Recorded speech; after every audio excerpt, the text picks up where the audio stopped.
സ്ത്രീകളെല്ലാവരും പൊതുവെ പാവങ്ങളാണെന്നുള്ളൊരു തെറ്റിദ്ധാരണ നമ്മുടെ സമൂഹത്തിലുണ്ട്. കുടുംബത്തിലെ 6 പേരെ നിർദാക്ഷിണ്യം കൊന്നുതള്ളിയ കൂടത്തായിയിലെ ജോളി ഒരു പെണ്ണായിരുന്നു. കാമത്തിനു വേണ്ടി സ്വന്തം കുഞ്ഞിനെ കടൽ ഭിത്തിയിലേക്ക് എറിഞ്ഞുകൊന്ന അമ്മയെ കുറ്റക്കാരിയാണെന്ന് കോടതി കണ്ടെത്തിയിട്ട് 2 ദിവസമേ ആകുന്നുള്ളൂ. കാമത്തിനും പണത്തിനും വേണ്ടി സ്വന്തം കുഞ്ഞുങ്ങളെ, ഭർത്താവിനെ, അച്ഛനെയും അമ്മയെയും വരെ കൊന്നൊടുക്കിയ സ്ത്രീകളുടെ വാർത്തകൾ ദിനം പ്രതിയെന്നോണം പത്രമാധ്യമങ്ങൾ നമ്മൾ കാണുന്നുണ്ട്. പറഞ്ഞു വരുന്നത് ക്രിമിനൽ മെൻറ്റാലിറ്റിയും ജെൻഡറും തമ്മിൽ പ്രത്യേകിച്ച് ബന്ധമൊന്നുമില്ല.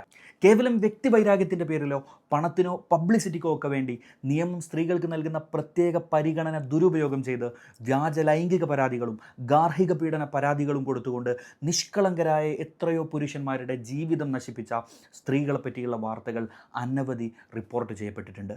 രാജ്യത്ത് റിപ്പോർട്ട് ചെയ്യപ്പെടുന്ന ലൈംഗിക ഗാർഹിക പീഡന പരാതികളിൽ വലിയൊരു ശതമാനവും വ്യാജമാണെന്ന് നാഷണൽ ക്രൈം റെക്കോർഡ്സ് ബ്യൂറോ തന്നെ കണ്ടെത്തി കഴിഞ്ഞതാണ്. പറഞ്ഞു വരുന്നത് സ്ത്രീയാണെന്നതുകൊണ്ട് ഒരാൾ ഉന്നയിക്കുന്ന ആരോപണങ്ങളോ പറയുന്ന വാദങ്ങളോ സത്യമായിക്കൊള്ളണമെന്നില്ല.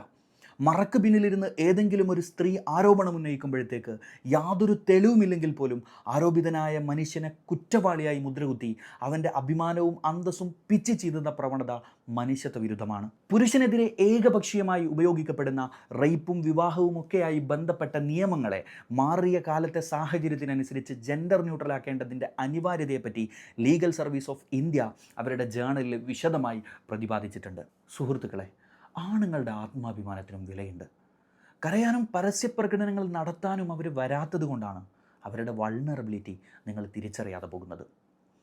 Kerala economic and statistic department നടത്തിയ പഠനത്തിൽ പറയുന്നത് സ്ത്രീകളെ അപേക്ഷിച്ച് പുരുഷന്മാരിലെ ആത്മഹത്യാ നിരക്ക് 4 ഇരട്ടിയോളം കൂടുതലാണെന്നാണ്.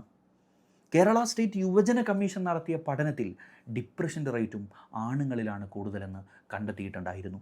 അതുകൊണ്ട് നമുക്ക് പേഴ്സണലായി ഉണ്ടായ ഏതെങ്കിലും ഒരനുഭവത്തിൻ്റെ പേരിൽ എല്ലാ പുരുഷന്മാരും മോശക്കാരാണെന്നോ എല്ലാ സ്ത്രീകളും നല്ലവരാണെന്നോ വിധിക്കുകയല്ല വേണ്ടത്. മറിച്ച് ഓരോ കേസിലും സത്യവും നീതിയും വേർതിരിച്ച് നീതിക്കൊപ്പം നിൽക്കുകയാണ് നാം ചെയ്യേണ്ടത്.